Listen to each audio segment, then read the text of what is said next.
A vontade, a ânsia de emagrecimento rápido ou de perder aquelas gordurinhas que tanto incomodam faz com que as dietas da moda sejam muitas vezes usadas sem critério. Jejum intermitente, low carb são as estratégias da vez. Quem fala sobre esse assunto conosco hoje é a nutricionista Raquel Cordeiro, minha xará, que é especialista em obesidade e emagrecimento e em nutrição esportiva funcional. Raquel, muito obrigada por sua presença aqui no Sete Lagoas do Debate. Vamos começar falando sobre essa questão da moda. A cada época surge um novo modismo, né? Agora é o low carb, é o jejum intermitente, mas já foi o óleo de coco, já foi a tapioca. Por que isso acontece? Raquel, eu acredito muito que depois que começou essa nova geração, essa nova era de redes sociais, principalmente o Instagram, e aí muitas pessoas começaram a usar as redes sociais para divulgar um trabalho, divulgar uma moda, um estilo de vida. Começou a surgir as blogueiras fitness, né? Essas mulheres fisiculturistas que começam a trabalhar, que trabalham com o corpo e começam a divulgar a sua refeição, a sua alimentação. E as pessoas leigas começaram a querer entrar nesse mundo, né? Sem conseguir levar o mesmo estilo de vida. Apenas pegando alguns exemplos, eu acho que veio o boom dessas dietas da moda. Um exemplo clássico, a gente tem uma blogueira muito conhecida, que é a Gabriela Pugliese. Que é super polêmica, inclusive. Muito polêmica, né? Fora umas ex-BBB que também divulgam muitas coisas. E aí elas têm a alimentação, o estilo de vida delas. E às vezes elas colocam lá no Snapchat, no Instagram, que elas tomam, por exemplo, café com óleo de coco. E aí todo mundo começa a tomar café com óleo de coco sem saber por quê. E aí querem ser magras como ela. E eu atendo muitas pessoas assim: Raquel, eu quero ser igual fulano de tal. Eu quero ficar com o corpo igual fulano de tal. Mas também não leva o mesmo estilo de vida E sem desconsiderar o biotipo da pessoa. Exatamente. Porque a Gabriela, ela é uma pessoa magra. Ela é magra. A vida inteira ela fez atividade física, inclusive, que é uma coisa que a gente vai falar. E leva um estilo de vida totalmente fitness. E outra coisa, vive disso. Tem dinheiro para fazer isso também. Ela né, vive disso, precisa fazer isso, porque ela ganha dinheiro por isso. Por isso, é verdade. Então, é um estilo de vida regrado. Ela não sai, ela não vai pra balada, ela não vai pra uma festa de casamento e come docinho e salgadinho, né? O estilo dela é aquilo porque ela precisa viver daquilo. Mas as pessoas, os leigos, quem tá por trás do celular ali, tá vendo isso, quer ser assim. Então pega alguns alimentos específicos ou algumas estratégias específicas, como low carb, jejum intermitente, e começa a fazer isso por conta própria, achando que vai ter o mesmo resultado daquela pessoa. E aí vem toda uma polêmica. Porque existe fundamento, existe comprovação científica, existe evidência científica que essas estratégias funcionam. Mas elas não são para todas as pessoas. Então, a partir do momento que uma pessoa famosa, né, uma pessoa que tem um domínio público muito grande, começa a usar uma estratégia dessa, as pessoas leigas querem fazer igual, exatamente igual, né? Mas não querem abrir mão, o negócio é abrir mão do que gosta. Então não quer abrir mão da cervejinha do final de semana, não quer abrir mão do carboidrato refinado, então as farinhas brancas, o açúcar. Eu vou numa festinha de criança e vou comer doce porque eu não sou radical, mas quer fazer jejum intermitente. Aí faz jejum por um período só, faz e depois segunda a sexta. Volta e come a vida. Sim, faz segunda a sexta, sábado ela é filha de Deus, então ela vai comer o que quer, segunda-feira volta ao normal. Só que não é isso, não funciona assim. Pois é, a bola da vez então, como a Raquel já adiantou, é o low carb, né? O low carb é a dieta pobre em carboidrato, mas não é simples assim. Inclusive a gente tem que explicar um pouco sobre essa questão do carboidrato, né? Não é todo carboidrato que é ruim, o carboidrato não é ruim, inclusive. E está fazendo maior sucesso, porque eu sei de pessoas que realmente estão seguindo uma dieta low carb e tiveram um emagrecimento estrondoso, uma coisa assim, você fala, realmente, faz efeito. Mas teve critério, né, Raquel? Sim. Existe uma indicação para low carb. Existem já evidências científicas que mostram que uma dieta restrita em carboidrato não é cortar carboidrato, não é uma dieta da proteína, né? É restringir os carboidratos ruins. Quais são eles? As farinhas brancas, então é a tapioca, é o polvilho, é a farinha de trigo, não é o glúten, é a farinha de trigo branca, é a farinha de arroz, né? Porque a pessoa às vezes tira um pão de sal, mas coloca um pão sem glúten, mas ele leva farinha branca. Né? São os biscoitinhos, mas tem açúcar mascavo, que tem um pouco mais de nutriente, só que a quantidade de açúcar que você vai ingerir é tão pequena que você não vai se beneficiar daqueles nutrientes.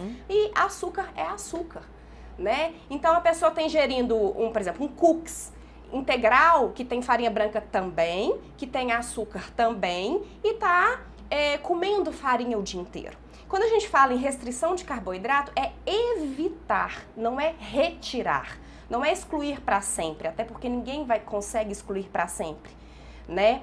Os carboidratos ruins.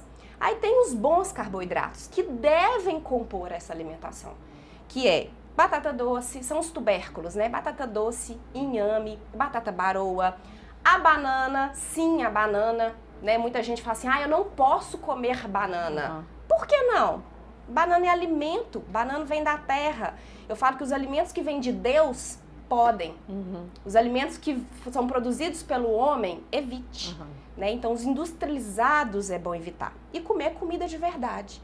Mas as pessoas têm que ter esse entendimento, que vai evitar os industrializados, que são ricos em farinha, e vai introduzir os bons carboidratos. Agora, por exemplo, uma pessoa que quer ganhar massa muscular, que está na academia, que faz um treino de alta intensidade, que faz um treino buscando performance, um atleta, né? Ele não pode fazer uma low carb, ele precisa de carboidrato.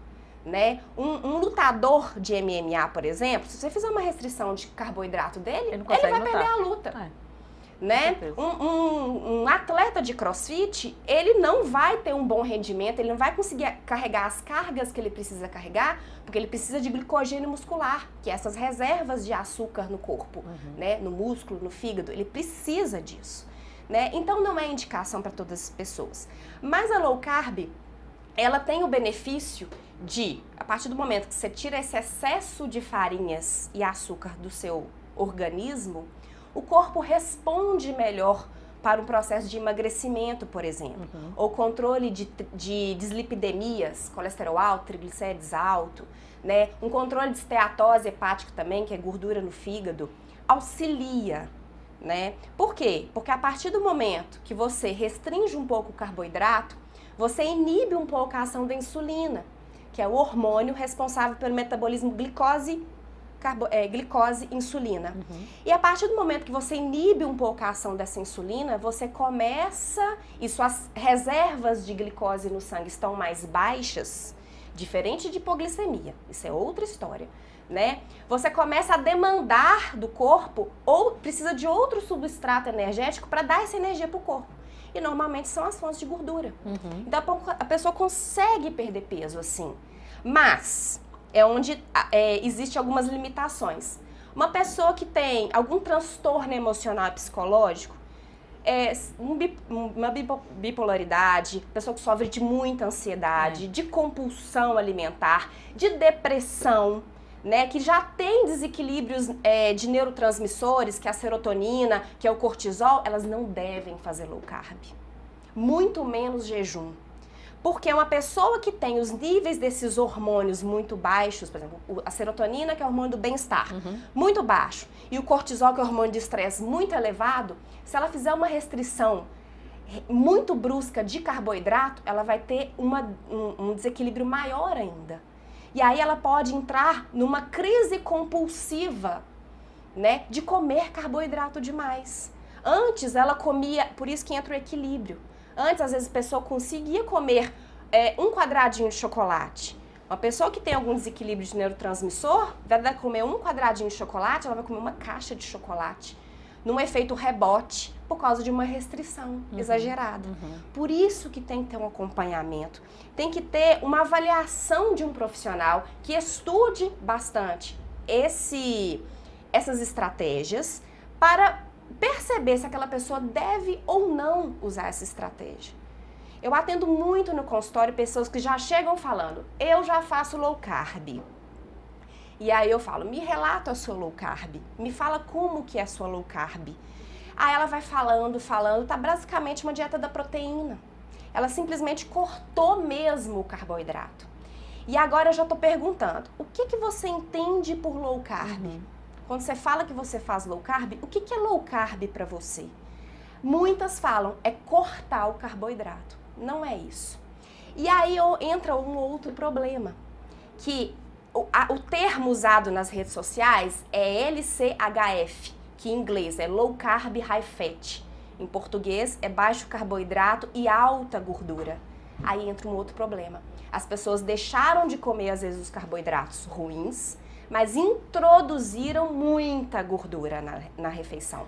E nós vamos para o intervalo, que o papo está muito bom e eu tenho certeza que todo mundo vai ficar esperando para ver o que é que vai dar nisso. A gente volta daqui a pouquinho para falar então, sobre essa introdução de gordura na dieta low carb. Daqui a pouco. No Sete Lagoas em Debate de hoje eu converso com a nutricionista Raquel Cordeiro, que é especialista em nutrição esportiva funcional e emagrecimento e obesidade. A gente está falando sobre a dieta low carb, o jejum intermitente, ela estava falando sobre o que é a dieta low carb e começou falando sobre como as pessoas estão usando a dieta, diminuindo o carboidrato, introduzindo gordura, Raquel, na alimentação, Sim, é isso? Isso. Por que o termo low carb high fat está associado? Porque se você tira, por exemplo, o seu pão de sal do seu café da manhã, o que você come? Né? Então aí você introduz ovos, por exemplo. Né? E ovo tem a gordura da gema, né? Não precisa você comer só clara. E aí a pessoa vai pensando assim, vai fazendo ao longo do dia dessa forma.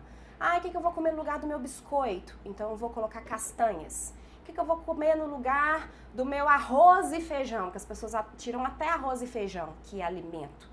Né? O que eu vou comer no lugar? Uma carne, um pedaço de bife maior. Um pedaço grande de bife para dar conta. Porque a ficar gordura, né? ela dá saciedade. Sim.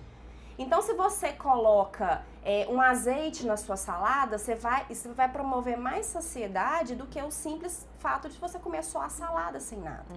Né? Então, entra o high fat com esse objetivo. Dar saciedade no lugar que o carboidrato te dava antes. Carboidrato ruim, porque se você comer uma batata doce, por exemplo, ela dá muita saciedade porque ela é rica em fibra, né? Mas as pessoas comem muita farinha branca, né? Então, tirando isso, introduzindo a gordura, dá a saciedade que ela precisa para conseguir fazer essa estratégia. Porém, as pessoas têm ouvido seletivo. As pessoas interpretam o seguinte: oba, posso comer gordura, então vou comer. E aí, que começam? Em vez de comer o pãozinho de alho na hora do churrasco, come muita picanha com a gordura, afinal, gordura pode, né? Aí elas vão comer torresmo em demasia, porque gordura pode, né? Elas vão comer um café da manhã que tem ovos, feito no azeite ou no óleo de coco, vai acrescentar óleo de coco nesse café e vai comer uma fruta, abacate, por exemplo, que é rica em gordura. Que é tudo bom que você falou. É tudo São bom, mas todos não tudo bons. junto ao mesmo tempo. O problema é como comer, né? Porque a conta tem que fechar. Ela tem que gastar mais energia do que ela está consumindo. Se ela consome uma refeição rica em caloria, porque a gordura ela tem 9 calorias por grama. O carboidrato tem 4 calorias por grama. Então a gordura tem muito mais caloria, mesmo sendo uma boa gordura. Então ela não pode exceder nessa gordura toda, né? E por incrível que pareça, as pessoas usam estratégia low carb para inibir a ação da insulina. Só que o excesso de gordura pode gerar uma resistência à insulina. Como assim? Porque através do excesso de consumo de gorduras, você começa a produzir sais biliares demais pelo fígado, que é o que faz a emulsificação de gorduras para a digestão dela. E isso alimenta as bactérias ruins do seu intestino, gerando um processo inflamatório intestinal. E esse processo inflamatório intestinal desencadeia a ação de alguns outros hormônios que pode levar à resistência à insulina. Então, não é consumo excessivo, não pode ter esse consumo excessivo de gordura. Fora que as pessoas não comem só boas gorduras. Então não tá entrando só gema, não tá entrando só azeite, só castanhas e só abacate. Tá entrando muita gordura saturada. Então Inclusive a da picanha, por exemplo, não é uma boa gordura. Cupim, maçã de peito, banha de porco, né? Tá introduzindo demais as gorduras saturadas. E tudo no nosso corpo tem limite. O excesso de gordura saturada eleva, sim, o colesterol. Pode levar, sim, a doenças cardiovasculares. Excesso. Se você substitui os óleos vegetais, por exemplo, um óleo de soja, um óleo de girassol e coloca um pouquinho de banha de porco para fazer suas refeições, tudo bem. Mas você coloca banha de porco para fazer seu feijão e aí come uma maçã de peito nesse almoço também. Aí tem um churrasco no final de semana, come churrasco e torresmo. E aí vai levando isso ao longo da semana, dos meses, do ano. Você pode sim aumentar suas taxas de colesterol ruim, né, e triglicérides. Porque muitas vezes as pessoas também não sabem interpretar esses exames. Porque às vezes o colesterol total da pessoa aumentou um pouquinho, mas o que aumentou muitas vezes foi o HDL, que antigamente se dizia bom. Colesterol bom. Né? Não existe colesterol bom e ruim, os dois são importantes, né? VLDL, LDL, HDL. Mas o colesterol bom, né, o HDL, ele aumenta com o consumo de castanhas, de ômega 3, né, às vezes dos peixes, né, do abacate. E isso é bom, o ovo, né? Mas esse excesso de consumo de gordura saturada preocupa. E aí a dieta vai pro beleléu. E aí que vem a polêmica dos outros profissionais, de muitos nutricionistas mesmo. Assim, essa dieta low carb é uma dieta da moda, essa dieta low carb não deve ser feita, isso é errado. Por quê? Porque as pessoas, além de restringir o carboidrato, elas aumentaram demais o consumo de gorduras. Então, aí ficou pior do que estava, né? Às vezes ela tinha uma alimentação mais ou menos. Né? Por isso que tem que ter um acompanhamento nutricional. E quando as pessoas chegam, eu tenho um exemplo, né, de uma paciente de Belo Horizonte. Ela tinha muito estufamento abdominal. Ela tem um corpo muito bom. Ela procura definição muscular. E ela é carbofóbica. Ela tem medo de carboidrato. Então ela não come banana. Ela tem medo de comer batata doce e ela faz musculação, ela quer ganhar volume de perna, mas ela tem medo do carboidrato bom. E aí o final de semana dela é todo rico em gordura. Vai pro sítio, né? Porque a gente tem que ser realista. Como é o final de semana das pessoas? Vai para um sítio, vai para casa dos amigos, vai confraternizar, né? E aí consome demais gordura. E ela tinha um estufamento abdominal que não saía. E aí, como ela faz acompanhamento comigo há muito tempo, só que ela estava excedendo da gordura por conta dela. E aí, quando eu comecei a perguntar de novo, tentando descobrir o que causava esse estufamento, a gente descobriu que é por causa do excesso de gordura saturada, que estava alimentando demais essas bactérias ruins do intestino dela, formando muitos gases. Né? Tá sendo benéfico a low carb para ela? Não, porque ela está excedendo na gordura. Que ela não está sabendo fazer. Não está sabendo fazer. Né? Essa que é a realidade. Né? Exatamente. Se seguir ao pé da letra, como a gente estava conversando, a pessoa tem uma dieta muito desregrada, come muita farinha branca o tempo todo, de manhã, de tarde, de noite. A dieta low carb, ela vai ter um efeito. A dieta low carb, ela ajuda muito as pessoas que são compulsivas, porque as farinhas brancas e o açúcar gera vício. Né? A gente ativa um hormônio que chama dopamina, que é o mesmo hormônio que a pessoa que usa cocaína e heroína ativa. Então, eu falo que as pessoas são viciadas em farinha e açúcar, porque são mesmo. Se ela come um pãozinho de manhã, ela quer mais meio pãozinho. Aí, no meio da manhã, ela quer comer um biscoitinho. Aí, na hora do almoço, ela ama macarrão. Aí, à tarde, ela precisa de outro pão. Então, é o dia inteiro comendo farinha e açúcar. Às vezes, a pessoa precisa de um doce depois do almoço. Precisa, né? É uma necessidade química mesmo, química. Então, a low carb, ela ajuda essas pessoas, porque elas estão viciadas em farinha. Então, quando você consegue vai passar pela abstinência igual uma droga. Então, ela vai ficar na primeira semana mal-humorada, irritada, querendo xingar todo mundo, parece uma TPM constante, né? Mas passa, porque ela estava em abstinência e ela consegue controlar o que ela come. Então, às vezes, ela não excede mais no carboidrato que ela comia em demasia antes, porque ela controlou o vício. A low carb funciona muito bem para essas pessoas. Mas, como eu disse, se essa pessoa, além de compulsiva e viciada em farinha, ela também for depressiva, ela vai vir com um rebote violento. E aí, desanda tudo. Bom, aqui a gente vai rapidinho para o intervalo, a gente vai voltar então falando no próximo bloco sobre o jejum intermitente, que é também uma nova estratégia que está super na moda. Daqui a pouco. Jejum intermitente, dieta low carb são os assuntos do Sete Lagoas em debate de hoje. Quem conversa comigo sobre isso é a nutricionista Raquel Cordeiro. E a gente vai falar agora nesse bloco sobre o jejum intermitente. A gente falou bastante sobre low carb, depois a Raquel vai ter que voltar para falar mais, porque o assunto gera muita dúvida, muita informação. Raquel, mas a questão do jejum intermitente, quem que deve fazer, como que ele funciona? Porque, a princípio, jejum não é saudável, vamos dizer assim, né? Mas isso pode ser usado como uma estratégia para emagrecer? O jejum, ele é milenar. O jejum não é uma moda agora, atual. O jejum vem de milhares de anos atrás, né? Eles faziam jejuns, né? Principalmente esses religiosos, o Tibete, os budas, né? Os budistas, fazem até hoje, né? Algumas religiões usam o jejum, né, como uma limpeza de espírito, de alma e tudo mais. Então isso é milenar, isso não é uma moda atual. Mas a gente tem que pôr num contexto. Naquele tempo, ou essas pessoas que ainda usam esse jejum, elas não são, pelo menos teoricamente, não são estressadas, não tem essa vida louca que a gente tem, não são compulsivas com nenhum carboidrato, porque há milhares de anos atrás não tinha farinha branca no supermercado para você comprar facilmente, né? Eles tinham pão, trigo, tinha, mas era outro trigo, né? Era um produto todo artesanal, né? E não tinha essa vida louca que a gente tem, de estresse, de hormônios em desequilíbrio. Então, funcionava, né?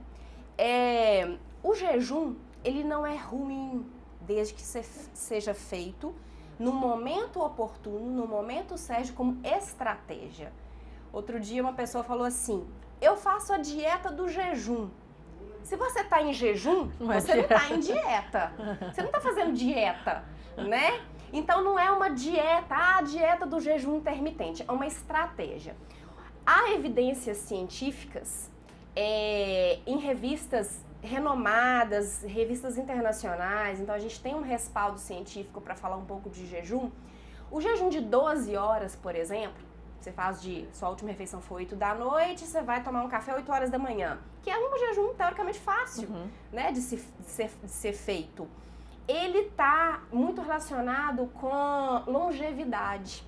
Então, se você faz um jejum de 12 horas todos os dias, você inibe um pouco a produção de radicais livres, porque o excesso de consumo de carboidratos, esse excesso de ativação de insulina gera uma produção exagerada de radicais livres, e esses radicais livres vão lá no seu DNA, lá no terômetro do seu DNA, começa a destruir, né, falando de uma forma bem simples, esses telômeros, e você vai envelhecer as suas células. Então, o jejum de 12 horas, pensando na questão de epigenética e de estratégia para inibir a ação de antioxidantes de radicais livres, de oxidantes radicais livres, é uma boa estratégia. No emagrecimento, é o seguinte, como eu falei antes, e eu não falei nem 30% de low carb, né, porque é um assunto gigante e cheio de detalhes, se a pessoa não estiver muito alinhada na alimentação dela, muito em equilíbrio hormonal, se ela fizer um jejum de 16 horas, de 18 horas, né, ou até mesmo esse de 12 horas, ela pode ter os rebotes. Então, ela conseguiu fazer, jantou, dormiu, isso já está contando o jejum, e almoçou. Então, ela fez um jejum que terminou meio-dia, então já vai direto para o almoço. Mas se ela almoçar errado, se a composição do almoço dela tiver com uma densidade calórica muito elevada ou com composições erradas, ela vai ter um rebote. Aí vai chegar à tarde, por volta de 5 da tarde, 6 da tarde ou até à noite, Tá com desesperada. muita vontade de comer a padaria inteira. Se o marido chegar com uma barra de chocolate, ela vai devorar ela inteira, né? Ah, mas eu faço jejum intermitente. Tá, mas e o resto do dia? Isso é importante demais. Muito mais importante do que usar o jejum como estratégia é o que você vai comer ao longo do dia. Então, existe algumas pessoas, alguns profissionais muito bons que não estão errados quando eles falam o seguinte: não é que o jejum adianta, é porque ao longo do resto do dia você come muito menos calorias do que você ingeriria se você tivesse tomado um café da manhã e feito um lanche da manhã, né? Isso é verdade também, por isso que muita gente tem sucesso com o jejum. Mas não é legal fazer jejuns prolongados, acima de 12 horas, todos os dias. O corpo também se acostuma com isso, sabe? E aí, o corpo é igual uma esponja, né? Você tá em inanição, você tá com restrição, você não tá colocando nada pra dentro. O corpo ainda não tá entendendo o que tá acontecendo. Ele fica aguardando receber qualquer coisa. Se coloca alguma coisa errada, o corpo pega tudo, estoca. Por quê? Sabe-se lá Quando que vai se alimentar de novo. E ele quer sobreviver. Quer sobreviver. Os estoques de gordura do nosso corpo são a nossa sobrevivência. Se acontecer uma terceira guerra mundial, ela respingar aqui no Brasil, a gente não tiver mais o que comer, a gente sobrevive um tempo ainda, porque a gente tem estoque. A gente tem reserva de energia, né? Então, se você faz um jejum errado, de uma forma errada, e é estranho falar, como assim fazer jejum errado? Jejum é simplesmente parar de comer. Não, porque tem o pós-jejum, né? Tem a primeira refeição, tem o desjejum. E as próximas refeições, né? Elas têm que estar muito alinhadas, senão vai dar errado. Tem que ser uma coisa muito criteriosa, né? Sim. Um acompanhamento, no caso do jejum, ainda mais complicado ainda ser feito do que o low carb, eu acredito, porque para você compor um prato perfeito depois do jejum, você tem que ter muita informação. E considerando também o seu corpo, o seu biotipo, o que é que você precisa, os seus exames, sim, né? Muitas vezes, como você disse, às vezes os hormônios estão alterados aí. Tudo isso tem que ser feito com muito critério, ou seja, tem que ter uma orientação, uma condução aí de um profissional, né, Raquel? Às vezes algumas pessoas ficam um pouco chateadas, que chegam no meu consultório já querendo fazer o jejum. Ah, Raquel, eu queria fazer o jejum intermitente.